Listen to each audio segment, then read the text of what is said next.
السلام علیکم، بسم اللہ الرحمن الرحیم، نحمد صلی اللہ رسول الکریم۔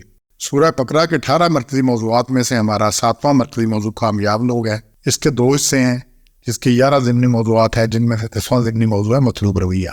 مومنین سے، مسلمانوں سے، کامیاب لوگوں سے مطلوب کیا ہے؟ جن کا رویہ، ان کا کیا زندگی میں مسائل جو ہوتے ہیں نا، کہ اگر کسی میں تعلیم کی کمی ہے وہ پوری ہو جاتی ہے، ٹریننگ کی کمی پوری ہو جاتی ہے، رویوں کی خرابی ٹھیک نہیں ہوتی، عادتیں ٹھیک نہیں ہوتی۔ یہ کسی میں بھی آپ دیکھیں، جو رویہ کسی کا ہے وہ رویہ ویسی رہتا ہے، تو رویہ ٹھیک ہونی چاہیے، عادتیں ٹھیک ہونی چاہیے۔ تو اللہ نے مطلوب رویہ بتایا ہے 2 آیات ہیں، 285 اور 286 میں۔ پہلا رویہ کیا ہے؟ حکم سننے پر فوری اطاعت کرو۔ کیا کہنا ہے؟ اب اللہ نے کیا ہے؟ اللہ نے خود کیا ہے کہ کہو وقالو، اور تم کہو، کہہ اٹھے سمعنا واطعنا، سنا اور اطاعت کی۔ یہود کا، بنی اسرائیل کا کیا وتیرہ تھا کہ سنا اور ہم نے نہیں مانا، سنا اور نہیں مانا۔ حضرت موسیٰ کہتے رہے، حضرت عیسیٰ کہتے رہے، جو نہیں ماننا انہوں نے، اپنی مرضی کی سارا کچھ ہے۔ اس وقت ہمارا یہ موضوع نہیں ہے، لیکن ان کا کیا رویہ تھا؟ ہمارے لیے اللہ نے کیا کیا؟ سمعنا واطعنا، سنو اور اطاعت کرو۔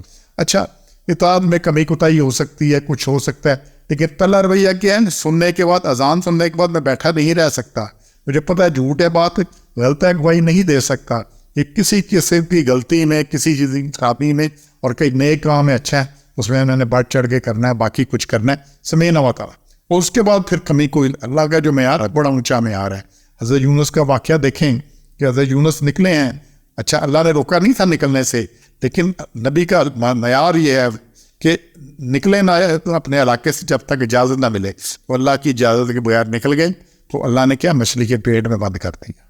اور اللہ نے قرآن میں کہا کہ وہ قیامت تک وہاں رہتا اگر استغفار نہ کرتا، توبہ نہ کرتا، پڑھتا نہ۔ تو یہ اللہ کا معیار بڑا سخت ہے۔ تو اللہ نے کیا؟ پھر بھی ہم سے کوئی غلطی ہو جائے اس میں قبول کر کے اس میں کرنے میں، تو پھر غفرانک ربنا وإلیک المصیر، تو پھر ہم بخشش چاہتے ہیں، تیری طرف چونکہ لوٹ کر آنا ہے، آنا تو تیرے پاس ہی، کہیں اور جا نہیں سکتے، تو پھر ہماری بخشش کر دے۔ ایک رویہ تو یہ کہ سنو، اطاعت کرو، اس پہ عمل کرو، سارا کچھ کرو، اور ساتھ ہی استغفار کرو، اپنے گناہوں کی بخشش مانگو۔ اور دوسری بات اسی میں عمل کی ہے کہ انسان پر استغفار سے بات کوئی بوجھ نہیں ڈالا گیا۔ لا یکلف اللہ نفسا الا وسعہا، جو انسان کی وسعت ہے اتنا ہی بوجھ ڈالا گیا ہے، ٹھیک ہے نا۔ اسی لیے اللہ نے جتنے نبی اتارے، جتنے پیغمبر آئے، سب انسان تھے۔ اللہ نے کہا کہ داؤد کھانا کھاتے تھے، عیسیٰ کھانا کھاتے تھے، باقی کے نبیوں کا، حضور صلی اللہ علیہ وسلم کا آ رہا ہے، اس وقت ہمارا موضوع نہیں، بشر ہوں میں، کیا ہوں میں؟ بشر ہوں۔ سورہ کاف کی آخری آیت دیکھیے، 110 نمبر آیت، کل انما انا بشر مثلکم یوحیٰ، میں تمہاری طرح کا ایک بشر ہوں، ایک آدمی ہوں۔ اسی لیے بشر اتارا اللہ نے، تاکہ اگر کوئی جن ہوتا، کوئی فرشتہ ہوتا، کوئی اور ہوتا، تو پھر انسان کہتا ہے ہم ان کے تو مکلف نہیں ہیں، ان کے تو مسئلے نہیں ہیں، ہمارے تو یہ مسئلے۔ اللہ نے بشر کو نبی بنایا تاکہ جو وہ کر سکتا ہے وہ ہر انسان کر سکتا ہے، تو اللہ نے وسعت سے زیادہ کسی کو تکلیف دی نہیں۔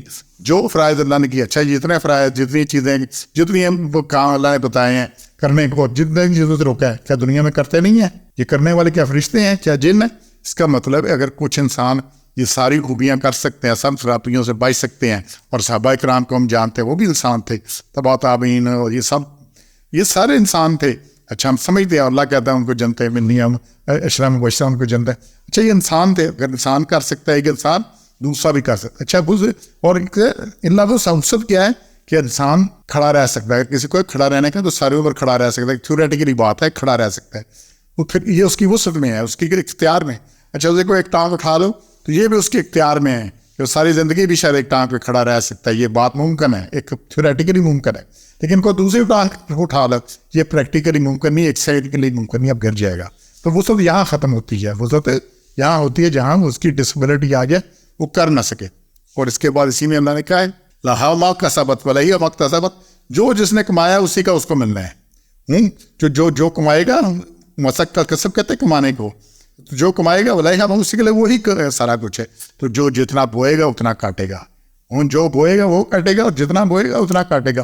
گندم بو کے چنے نہیں کاٹ لینے، اور چنے بو کے گندم نہیں کھاڑنی، اور 1 ایکڑ بو کے 10 ایکڑ نہیں کاٹ لینے۔ خرابی بھی اسی طرح ہے، خوبی بھی اسی طرح ہے۔ تو یہ اس کی جتنا بوئے گا وہ کاٹے گا، اور جو بوئے گا وہ کاٹے گا، اور جتنا بوئے گا وہ کاٹے گا۔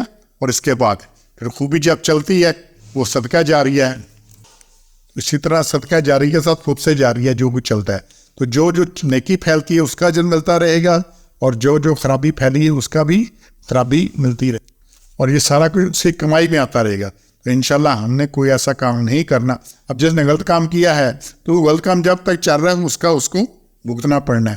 تو انشاءاللہ ہم نے خود نیک کام کرنے ہیں اور ایسے نیک کام چھوڑ جانے ہیں جس کا صدقہ جاریہ اور ہمیں اس کی کمائی ملتی رہے. یہ ایسے ہی ہے, اگر آپ ڈپازٹ کرائیں گے تو پھر بینک میں کوئی اس میں چیزیں آئیں گی نا, اس پہ پروفٹ آئے گا, سارا کچھ ہوگا. اکاؤنٹ ہی نہیں کھولا پھر کدھر سے آنا ہے. سبحان ربک رب العزت عما یصفون والسلام علی المرسلین والحمد للہ رب العالمین.